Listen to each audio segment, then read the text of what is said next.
प्रथम पठन प्रवक्ता जिसायଙ୍କ ग्रंथरु पाठ 49 अध्याय 8 रु 15 पद पर्यंत। आम्भ राज्य प्रतिष्ठा रे लोकंको निमंते तुमे आमर व्यवस्था स्वरूप हेबा पाई आम्भे तुमको मनोनीत करिअछु। प्रभु एहिपरि कहती, ग्राह्य समय रे आम्भे तुमको उत्तर देउछु। परित्राण दिवस रे आम्भे तुमको साहाय्य करिछु। आम्भे तुमको लोकंकर नियम स्वरूप हेबा पाई गढ़िअछु एवं मनोनीत करिअछु। आम्भे राज्य प्रतिष्ठा करिबु एवं निर्जन प्रांतर गुड़िक तुमको देबु। आम्भे बंदी मानकु बाहरी आस एवं अंधार रे थिबा लोकंकु देखा दियो कहिबु। सेमाने रास्ता कड़रे चरिबे एवं गछलता शून्य उच्च स्थान गुड़िक सेमानंकर चरा भूमि हेबो। सेमाने क्षुधार्थ किंबा तृषार्थ हेबे नाही। झंझा पवन किंबा सूर्य ताप सेमानकु बाधिबो नाही, कारण से सेमानकु दया करती। से सेमानकु चलाइबे। जल निर्झर निकटरे से सेमानकु परिचालित करिबे। आम्भे आम्भर समस्त पर्वत को रास्ता करिबु एवं आम्भर राजपथ गुड़िक उच्च करा जिवो।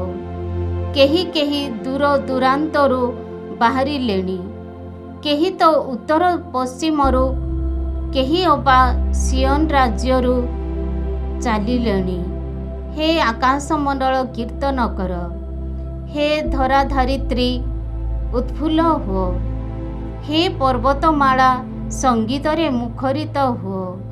कारण प्रभु निजर लोकों को सांत्वना दियंती एवं कष्टी मानक प्रति दया प्रकाश करती। तथापि सियन कहूथाए, प्रभु मते परित्याग करिअछंती, मोर प्रभु मते पासरी जाइछंती। स्त्री की ताहार स्तन्यपायी शिशु को भूली पारे किंवा निज गर्भजात संतान प्रति निर्दय हेबो? एमाने भूली जाई पारंती, किंतु आम्भे तुमको भूली पारिबु नाही। यह ईश्वरंकर वाक्य। ईश्वरंकर धन्यवाद।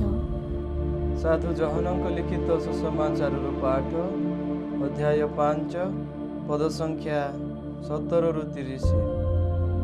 किंतु जीसु सेमानंकु उत्तर देले, मोर पिता वर्तमान मध्य कर्मरत अछंती एवं मु मध्य कर्मरत अछि। से केवल विश्राम दिवस विधि भंग करुथिले ता नुहे, बरं ईश्वरंकु निजर पिता बोली संबोधन करी निजको ईश्वरंक समकक्ष करुथिले। एही हेतु जिहुदी माने तांकु हत्या करिबाको चाहुथिले। जीसु सेमानंकु कहिले, सत्य सत्य मु तुम्भमानंकु कहूची, पुत्र निजे किछि करि पारंती नाही।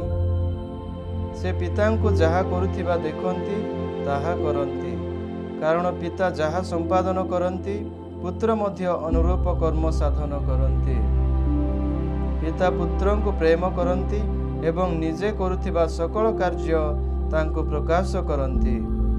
अधिकंतु से एहा अपेक्षा महतर विषयमान तांको देखाइबे, जहा देखि तुम्बे माने विस्मित हेबो। वास्तव रे पिता जेपरि मृत मानंकु उत्थित करी जीवन दान करंती, सेही परि पुत्र मध्य जो मानंकु चाहंती से मानंकु जीवन दान करिथांती। पिता कौनसी लोकर विचार करंती नहीं, किंतु पुत्रंक हस्तरे समस्त विचार भार न्यस्त करिछंती। सही हेतु पितांको जेपरि समस्ते सम्मान करंती, सही परि सेमाने पुत्रंको सम्मान करिबे।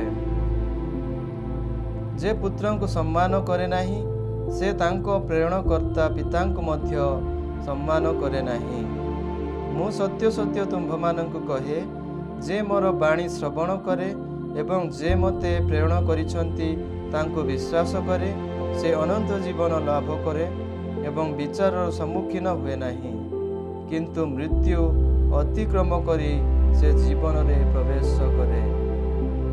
सत्य सत्य मु तुम्भमानंकु कहे, समय आसीची ଏବଂ ବର୍ତ୍ତମାନ ଉପସ୍ଥିତ। ଯେତେବେଳେ ମୃତମାନେ ଈଶ୍ୱରଙ୍କ ପୁତ୍ର ସ୍ୱର ଶ୍ରବଣ କରିବେ ଏବଂ ଯେଉଁମାନେ ଶ୍ରବଣ କରିବେ ସେମାନେ ଜୀବିତ ରହିବେ। କାରଣ ପିତା ଯେପରି ସ୍ୱୟଂଜୀବୀ ସେହିପରି ସେ ପୁତ୍ରଙ୍କୁ ମଧ୍ୟ ସ୍ୱୟଂଜୀବୀ ହେବାର ଅଧିକାର ଦେଇଛନ୍ତି। ପିତା ତାଙ୍କୁ ଦଣ୍ଡ ବିଚାରର କ୍ଷମତା ପ୍ରଦାନ କରିଛନ୍ତି।